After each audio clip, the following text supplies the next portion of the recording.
Hello, everyone. Thank you all for making the time to join us today at our 4th annual Cardinal Service webinar. We're excited to really focus in and highlight student and faculty voices as we have them share about and reflect on their public service journeys. My name is Kamba Choni, and I'm the Director for External Relations at the Haas Center.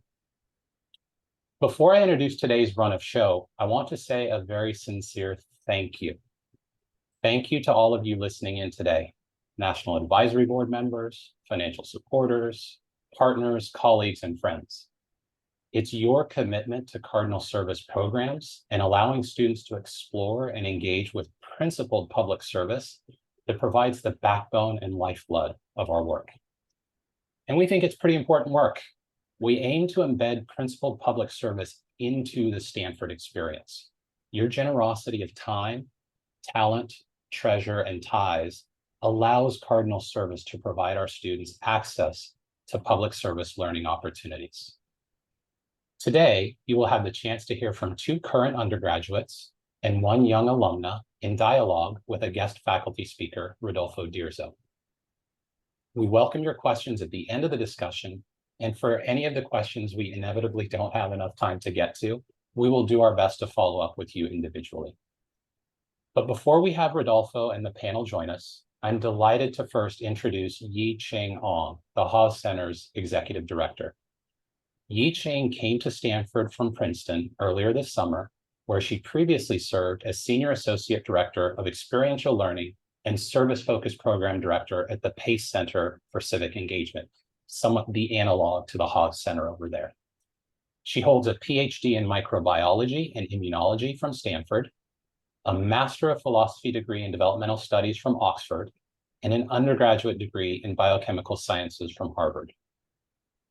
In addition to her incredibly strong academic experiences, Yi-Ching brings a strong background in service learning, civic engagement, and university leadership, and we are so thrilled to have her on board and guiding us at Haas. I'm going to turn it over to her now. Yi-Ching, the virtual floor is yours. Thank you so much, Kamba, and hello to everyone. It's wonderful to be here virtually with all of you today. Returning to Stanford has been so exciting for me, as I really loved my time here as a graduate student, and it's absolutely fantastic to be back on campus now. Since joining the Haas Center in July, I've had the chance to meet with the incredible Haas staff and Cardinal Service partners across campus. I'm now really excited for the new academic year and to engage with students and community partners. I'm also really looking forward to getting to know many of you. I want to express my sincere thanks for your ongoing support of the Haas Center and Cardinal Service. My door is open, and I welcome the chance to meet with you.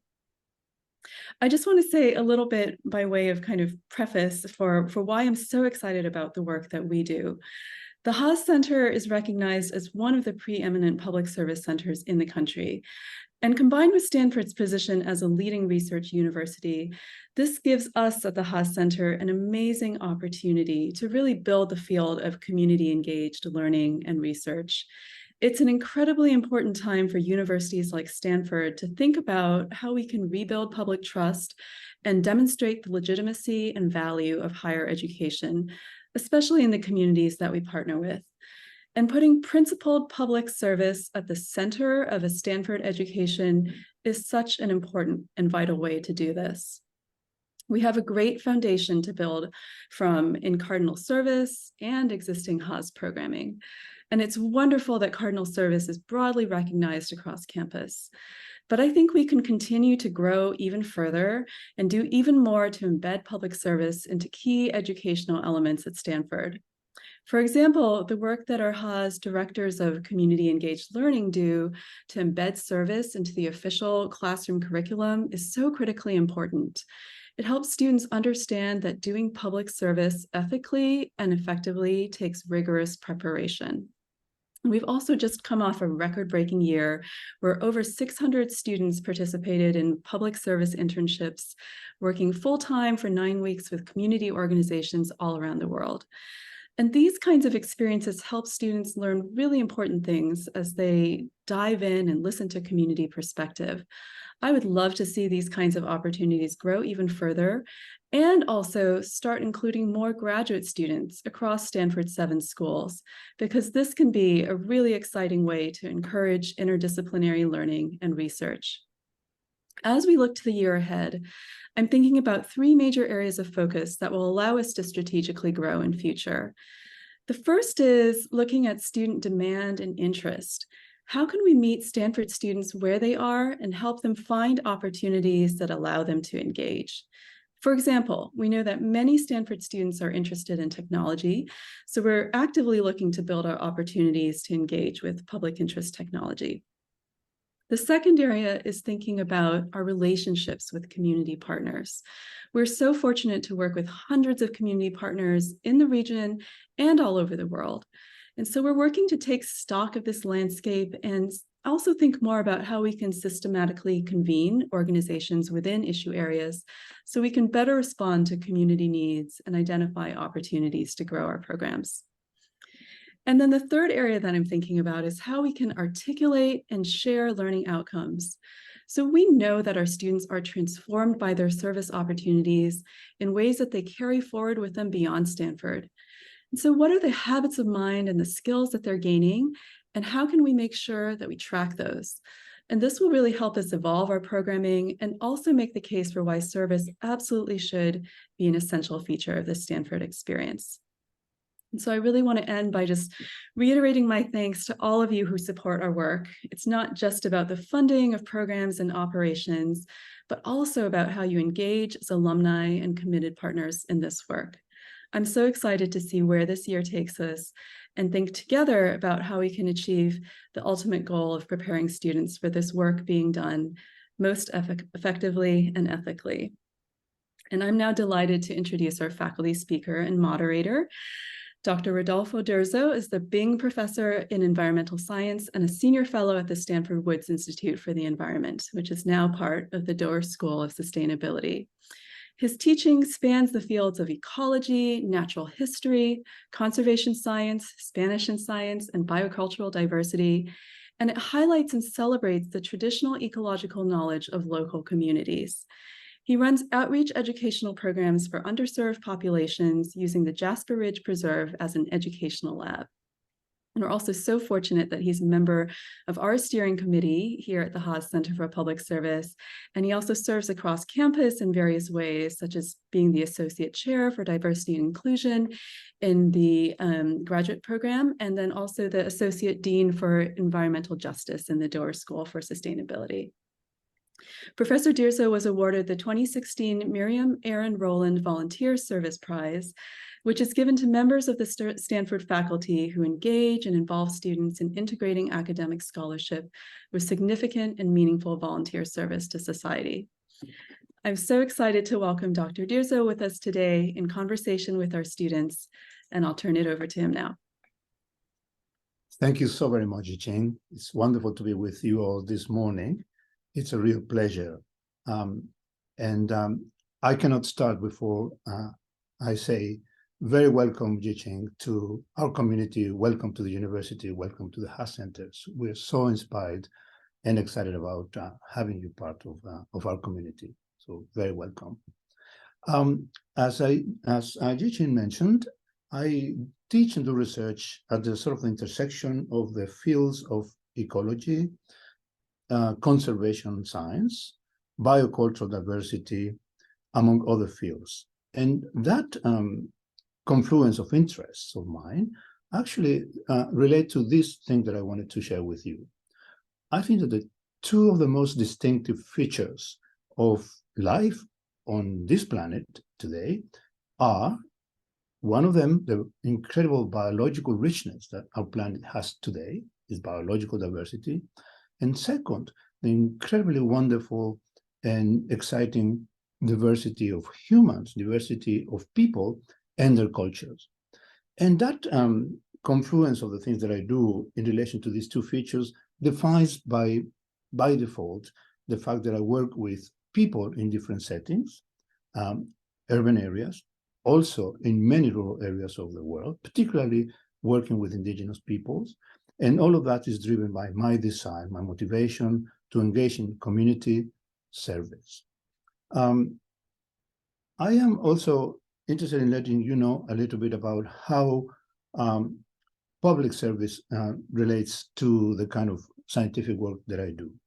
And I would like to share with you that that connection is driven by three E's, three letters E. And they are entry, the complex situation of engaging with, of going to communities and being welcomed and trusted by them. That's not an easy thing. That requires work. The second is engagement. My work in communities really looks for having them engaged and embrace the research that I do, co-design the research that I do with them in a meaningful way, not in the past typical approach that was to just go to communities and ask them to do what you as a scientist wanted for them to do. Very different. So that's the engagement. And the third one is exit. When I leave my research in those communities, how do I contribute? What do I contribute to their participation, to recognize and appreciate their participation? So these three E's are fundamental to the work that I do in my own research associated to community service. Yi-Ching kindly mentioned the fact that I got the Miriam Rowland Prize some years ago, and I want to say that that was an incredible honor, but very excited to have received that. That, I think, must have come from the fact that my work in the Bay Area with underserved communities in terms of providing science education, providing outreach, and engaging Stanford students in those services created some visibility among the community in Stanford, and also gave me the opportunity to approach and be interacting with the Haas Center since then. In terms of how I envision to integrate my public service into my teaching, I have a number of classes in which service is a fundamental integral component of that. I teach a class in which some members of the class are students from the university, but I also open space for some members of the community. That is the class that I teach at the Jasper Ridge Biological Preserve, where some members of the community participate in the class, and then the students and the members of the community become docents of the biological preserve.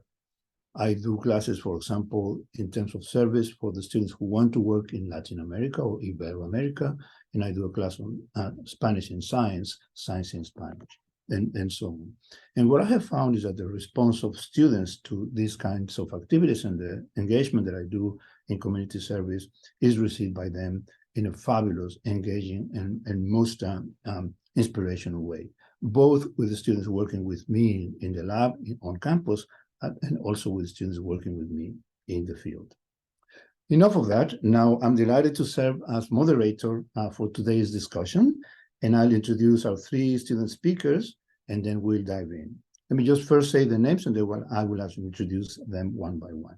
So we'll have Carson Warhol, the cohort of 25, interested in economics, computer science, and statistics. Kelly Clavel, cohort 22, on political science and education. And Langston Bodenhagen, cohort 25, on urban studies and public policies. So wonderful to see you. Hello, the three of you. And then before I begin to ask my questions, I would like to ask you to please introduce yourselves and describe what Cardinal service programs you've been participating in. Let me start with Carson. Please, go ahead. Hi, everyone. I'm a junior from Arizona studying economics, computer science, and statistics. And in particular, I'm interested in how economics and data science can inform policy. I first connected with the Haas Center as a freshman when I received Cardinal Quarter funding to complete a Stanford in government internship at the Millennium Challenge Corporation, which is a federal aid agency based out of DC.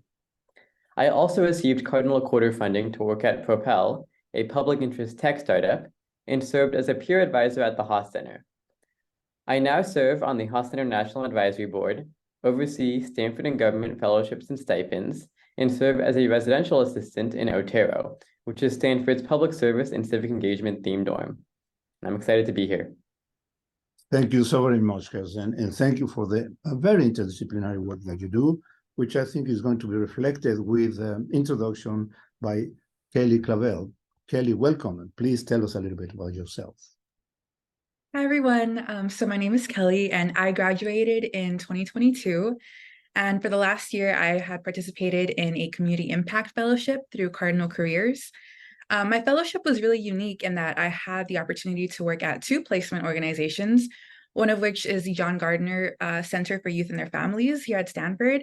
And then the second organization is a collective impact organization in Redwood City called Redwood City Together. At the Gardner Center, I engaged in youth participatory action research, where we taught a group of high school interns from the local Sequoia Union High School District how to conduct research.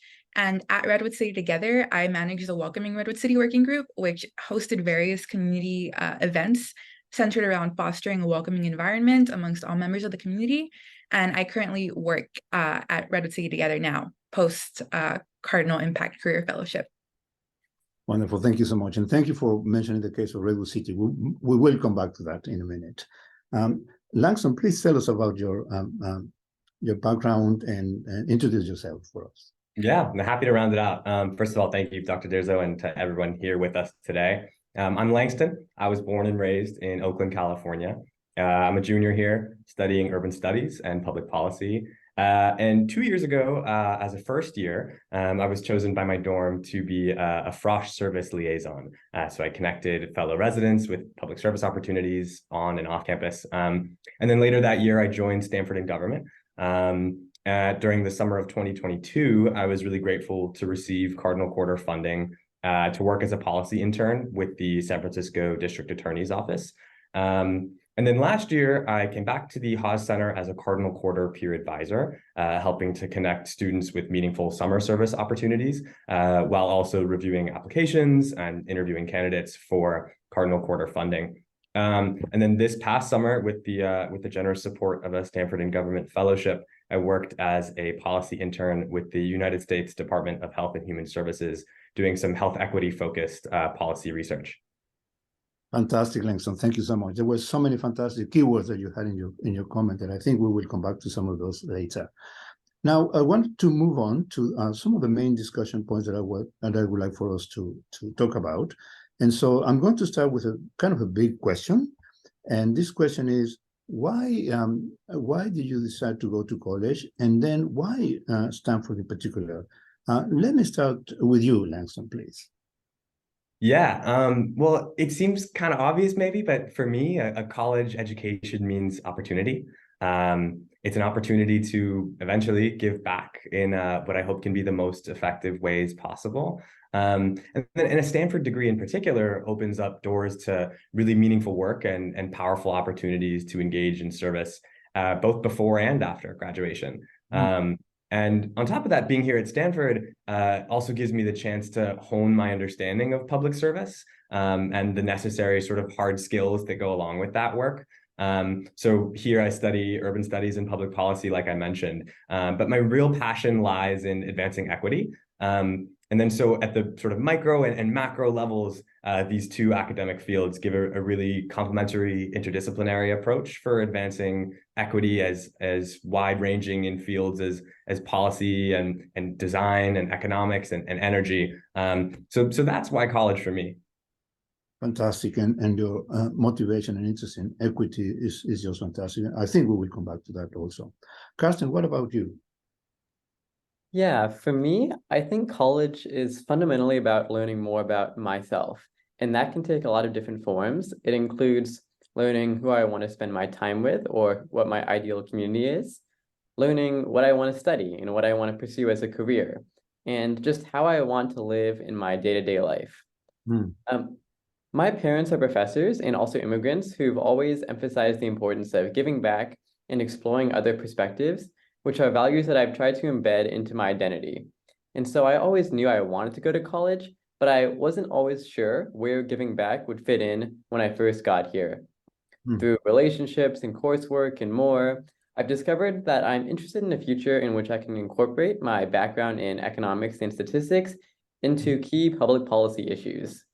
So naturally, Stanford's and the Haas Center's very interdisciplinary approach to service, which I think is hard to find at other universities, where there's a focus on enabling public service regardless of career and academic interests, immediately appealed to me, and I knew I wanted to come here. Fantastic. Thank you so much. And again, many things that you said are so close to my heart. Thank you so much. Kelly, what about you? Why go to college? And what does it mean to get a college degree? Yeah, so I think for me, it's very similar to Langston. College was all about opportunity. I grew up in South Los Angeles with teen parents. I firsthand saw community experiences of poverty and violence. And when I moved just 20 minutes out of Los Angeles, I began to realize how different other places were and how different other people's experiences were. When I was in high school, my mom actually applied to go to college and she became a teacher. She's a huge role model for me. And growing up, she'd always tell me how I'd be the first one in our family to go to college and how proud she was of me. I grew up low income, so I always saw college as a pathway to a career and financial stability. But then when my mom established herself in her career, that really gave me the freedom to choose a career path that I was passionate about, as opposed to choosing a traditionally lucrative career. And, Stanford's one of the best universities, not just in the country, but across the globe. And its financial aid is amazing. So Stanford was always a dream school for me. And at Stanford, my academic focus was in political science and education. And through my studies, I realized I wanted to be an education lawyer. I was initially concerned about the long-term financial stability of public service, and STEM was going to be my path, and I thought that it might provide good income. But then I started to consider my values more and the bigger picture, and that's when I realized public service really called to me. Yeah, wonderful, Kelly. The thing that you mentioned about, very contrasting situations in places such as one area of Los Angeles versus another area of Los Angeles, or within this area as well. We use in analysis of those kinds of situations the Gini coefficient, the index that measures the inequity, and we unfortunately see that happening around the world in very significant ways. But I'm so delighted that the three of you are addressing that kind of a question. Thank you so much. Kelly, I understand that you also have this idea for to be an education lawyer. What is that? Can you please explain that to us? Yeah. So education law is the area of law that governs schools, school boards, school districts, school staff, student rights. And education lawyers really advocate for students and parents who might have been harmed or underserved by the institution. Families who are unfamiliar with the complexities of our educational institutions are often unaware of resources that they and their students are entitled to. And as an education lawyer, I want to be an advocate for these families and hold our institutions accountable to their missions. As I mentioned, my mom's a teacher. Specifically, she works with newcomer students and their families, and these are some of our most vulnerable families within these institutions. And through the work I've engaged in, I've really gotten to see that struggles that my community experiences, because I also have that immigrant background. I also had the opportunity to work with a nonprofit law firm on their education equity team. So I was able to work with parents and give presentations on the rights that they had within the school system and how they can take agency. So it really just ties into public service. Fantastic. And everybody can hear the fantastic inter and multidisciplinarity that the three students apply and practice in their service. Let me move on now to another question, because now that you have told us a little bit how you've been exposed to public service at Stanford, and it is very clear from what the three of you have said that integrating public service with its relevance on public policy in different ways is a significant part of your aspirations and the work that you have done. Can you please tell us more about that and perhaps other Cardinal service programs that you have done? And I'm going to start asking Langston to please tell us a little bit about that. Yeah, absolutely. I mean, I think kind of like what Kelly said, a lot of this comes from personal context. And so I'd love to share a little bit about my background and my upbringing. So my dad's side is Ethiopian and my mom's side is Ashkenazi Jewish.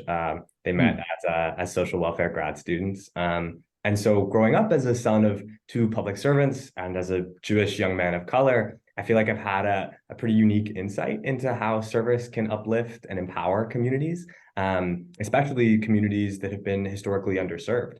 And so as I think about my career path and what meaningful work looks like, I think meaningful work for me has to mean public service. It has to mean equitable service, and it has to mean helping people. And that meaningful work for me is also manifested in public policy, which I see as one of the most promising and effective ways to help people to uplift equitably, and to work towards solutions that sort of address the problems that I've seen and experienced. And so, inheriting values from parents all sounds really nice. And of course, some of those deep feelings of meaningful work in public policy definitely come from what's been ingrained in me by my parents. I don't know if anyone here has kids, if you have kids, Dr. Dirzo, but I guess just for me, sometimes when my parents tell me things, I have to really find out for myself rather than just take their word for it. And that's why I'm really grateful to have been able to explore public policy firsthand through Cardinal service. As I mentioned before, I spent this past summer exploring health policy at the federal level. So that was trying to understand systems and legislation that have resulted in higher asthma rates for Black and Brown city dwellers like myself. The summer before that, it was a real privilege to work under the director of policy for the San Francisco DA's office, in writing and analyzing policy to work to reform a criminal legal system that targets young men of color, while still sort of finding that balance and trying to keep our communities safe. That's fantastic, Lanson. And it's very clear from what you said that, if we continue working in silos, we're not going to be able to address these critical problems of society and the environment today unless we work more interdisciplinarily and even if we engage more actively with public policy. And so I want to ask Carson, what about you? What would you share with us about that interface coming to public policy? Yeah, I just wanted to start by saying I really resonate with what Langston said about how it's one thing to hear about something or read about something and an entirely other thing to experience it. And that's what I've been lucky to do over the last couple of years. So broadly speaking, like Langston, I'm broadly focused in public policy, but I'm specifically interested in using tools in economics and data science, which are growing more powerful by the day, to address poverty alleviation. And I've long been passionate about government work. I've previously experienced work at the Treasury Department and in Congress, but I'm slowly starting to shift away from the purely government side of things, and I'm more focused on using these sort of data science tools to impact policy in ways that are sometimes in government and sometimes out of government.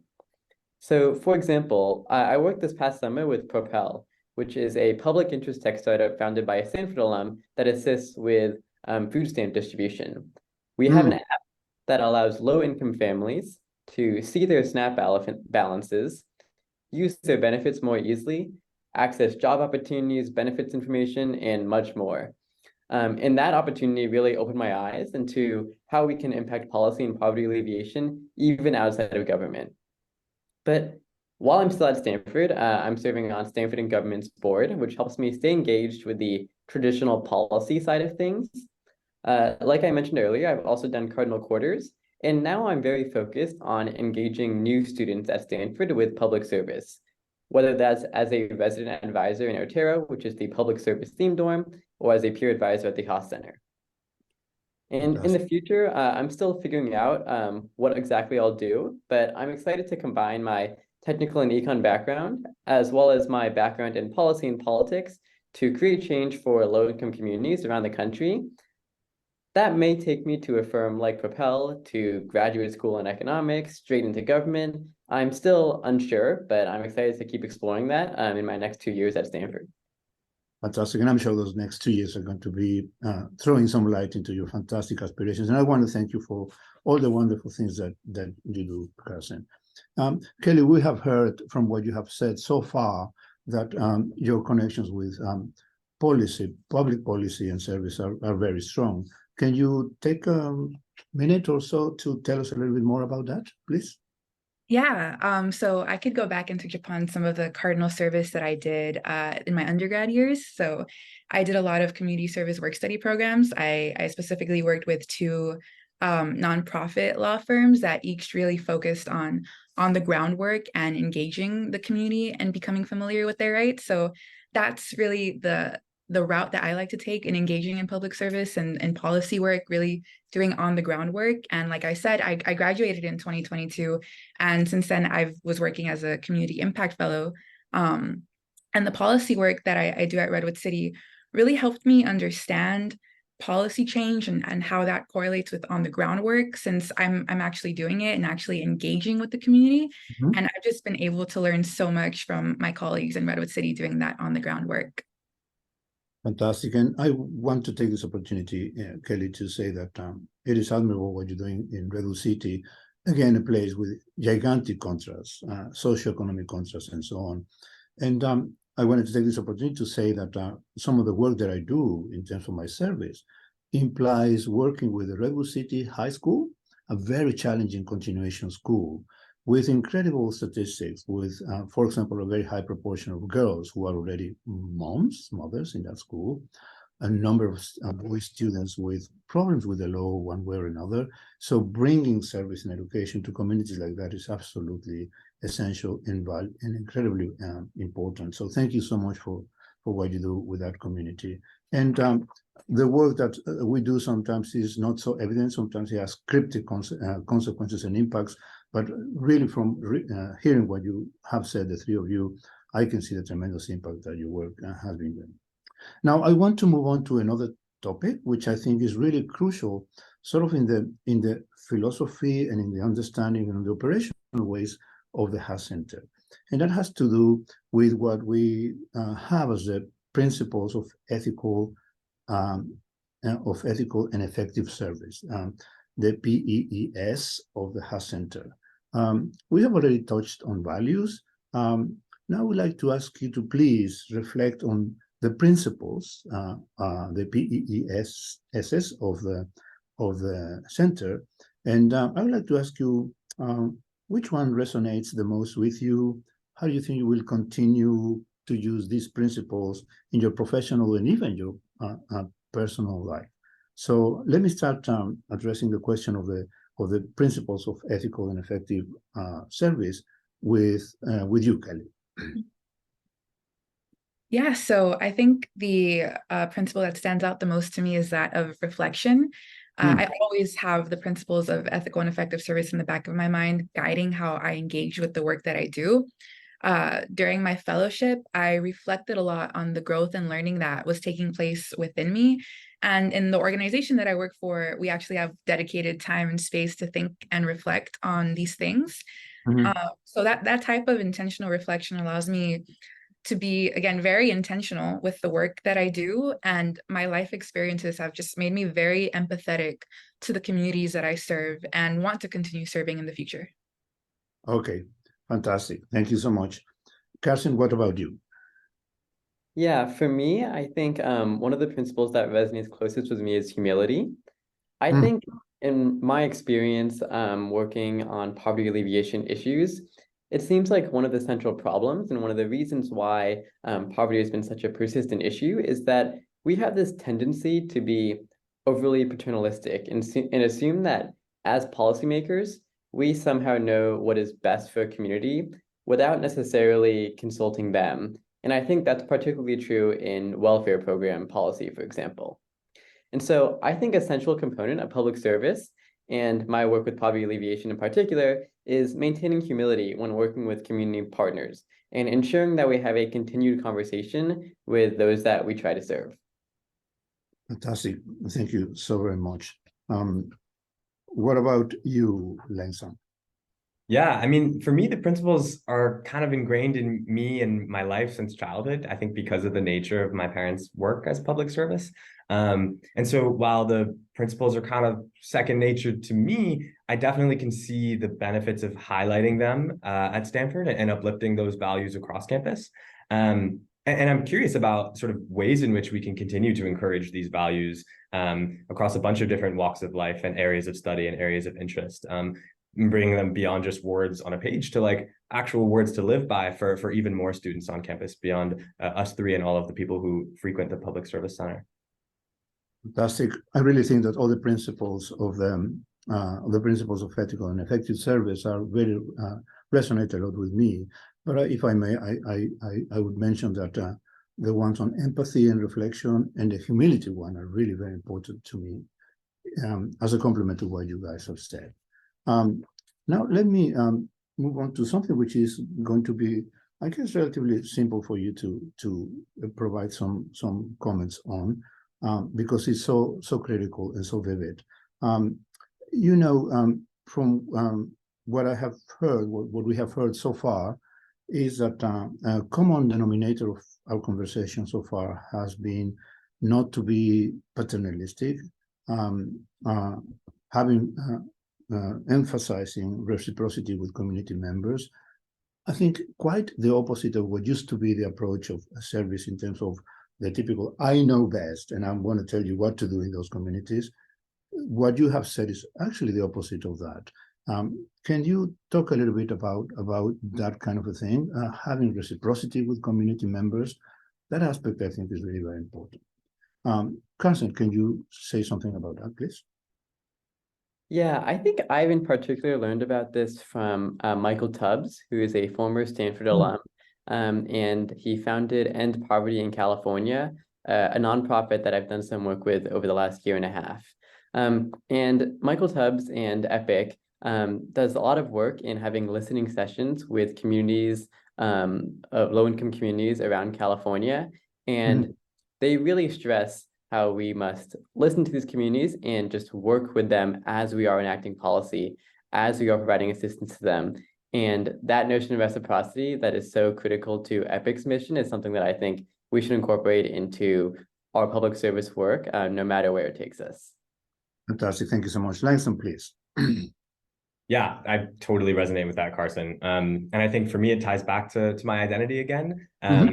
Because in Judaism, we have a value of tikkun olam, which is to repair the world. And it's one thing to sort of repair your world, but to repair the world on a broader scale, or to even go into another space and work with community members to heal a world that you might not be a part of, absolutely requires the ability to carry humility, to carry empathy, the ability to listen to others. And I think that also ties into diversity, because if you're really accepting diversity, you're really able to internalize the values and perspectives that other people have, and have those complement your own in order to work together and form that sort of sense of reciprocity.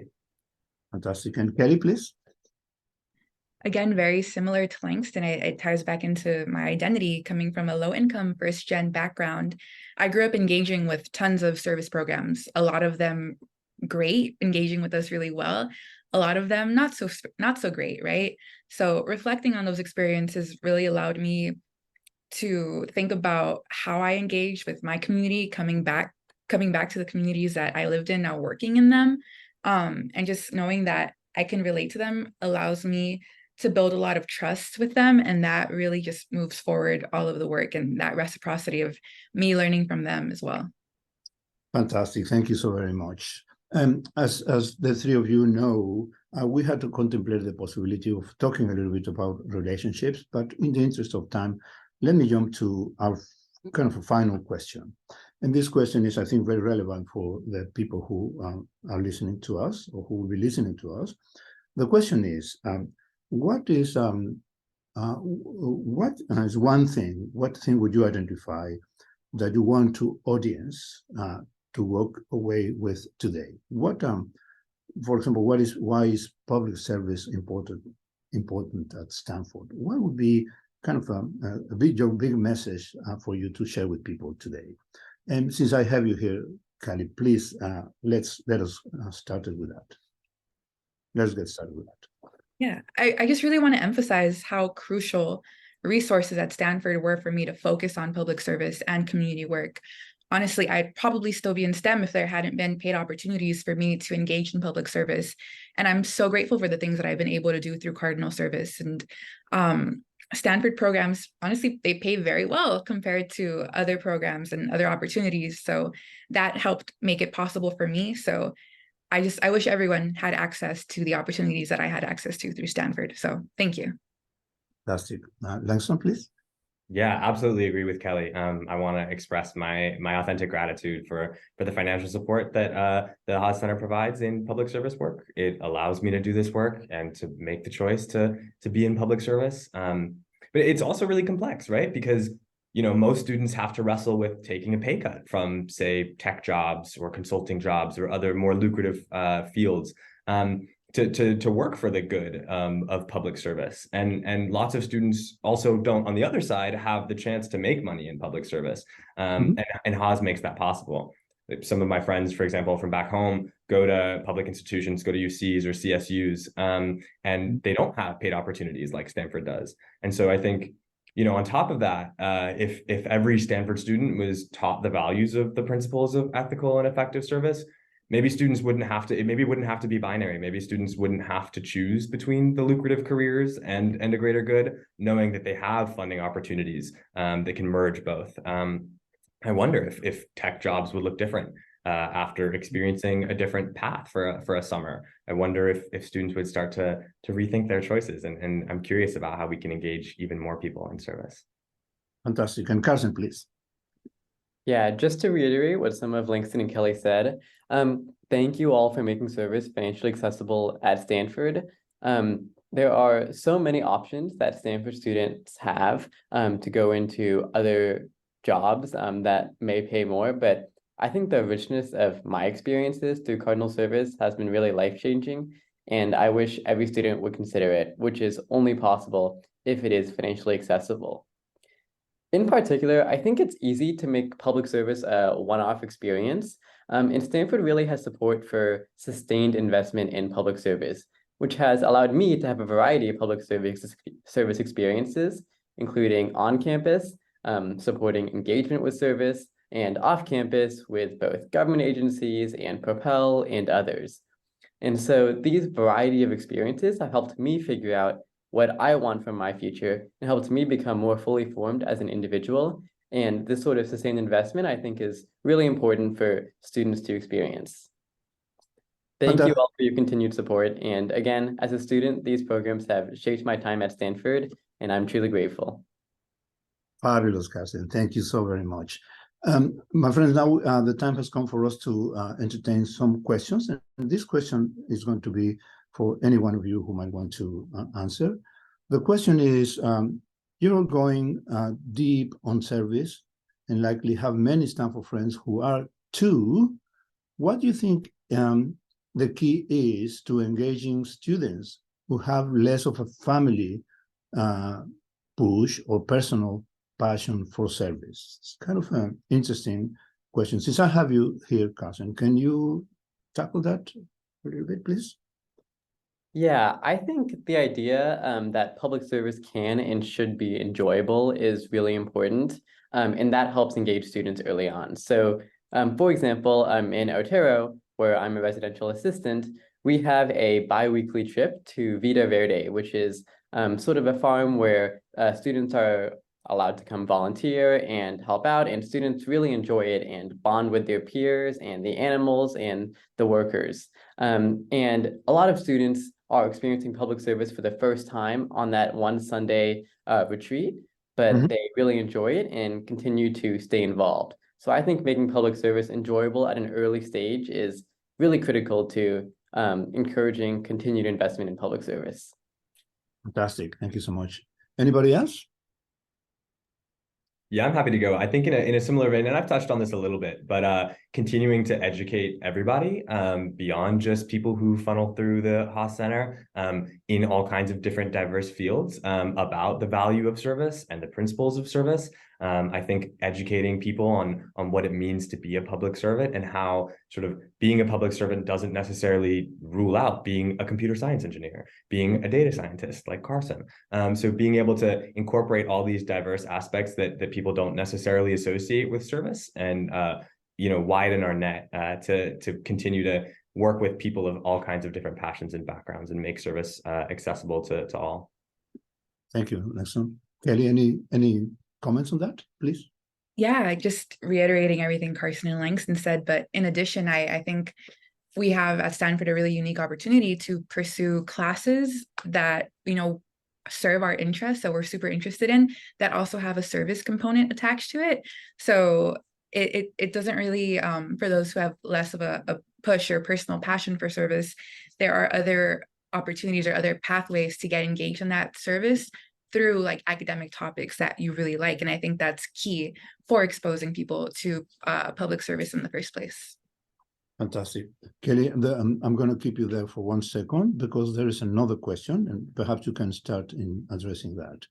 The question is, can you talk about any observations that look at what makes someone want to serve, such as role modeling, coming from a particular background, incentivizing volunteerism or service? I'm sorry that I didn't let you have a little bit of a breathe here, but can you begin to tackle that, please?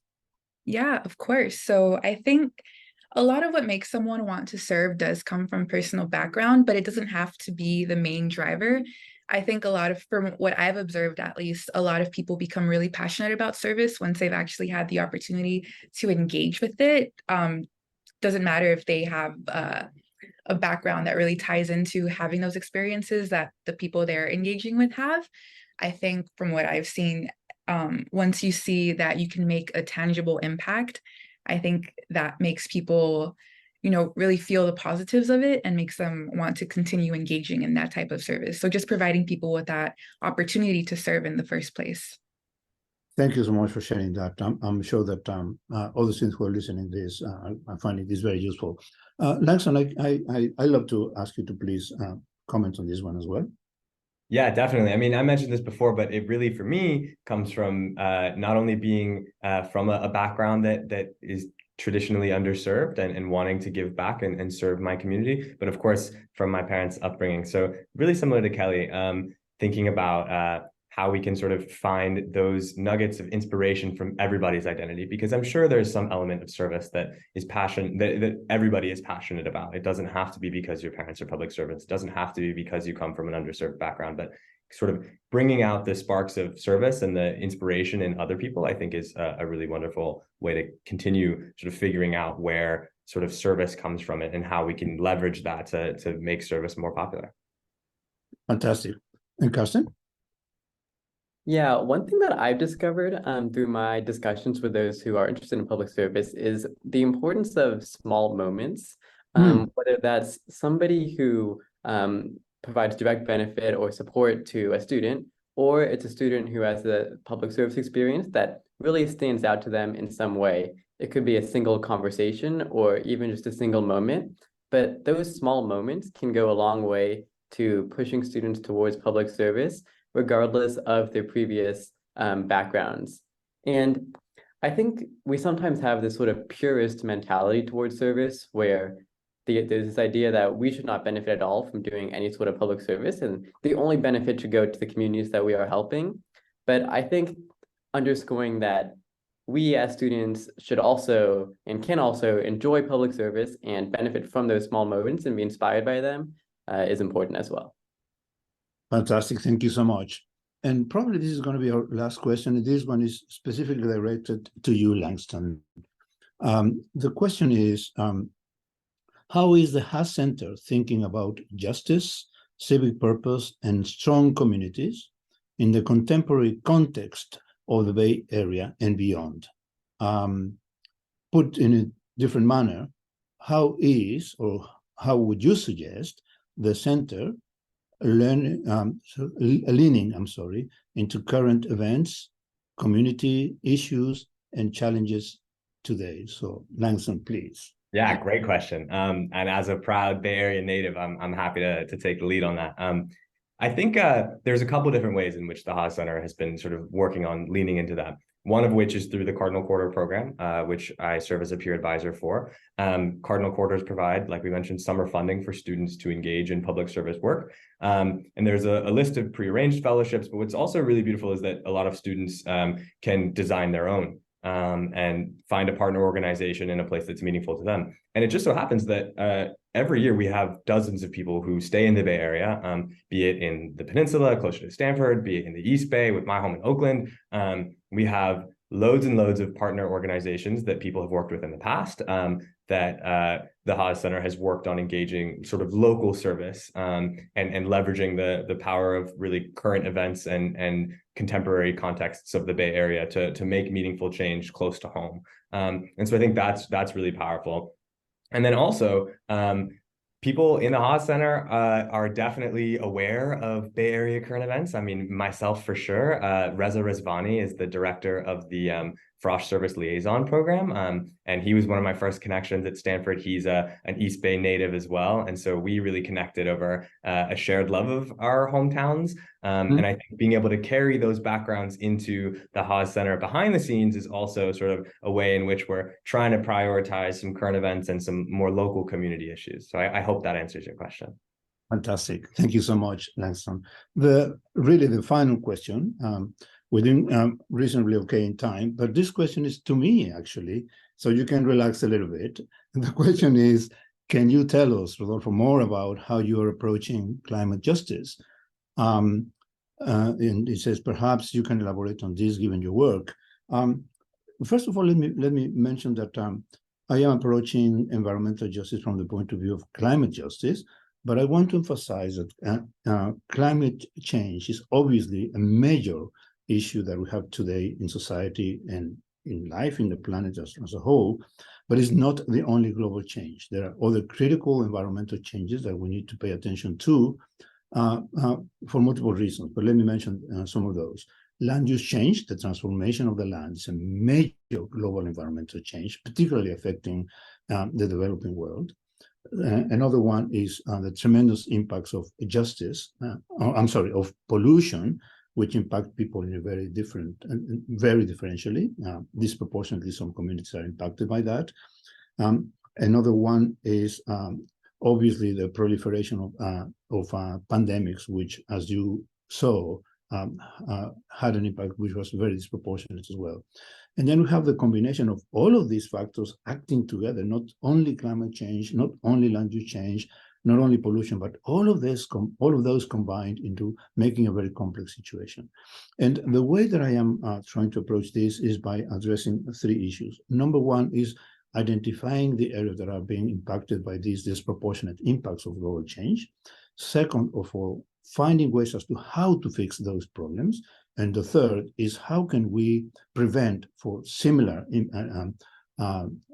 environmental injustice problems to continue happening, affecting those communities particularly.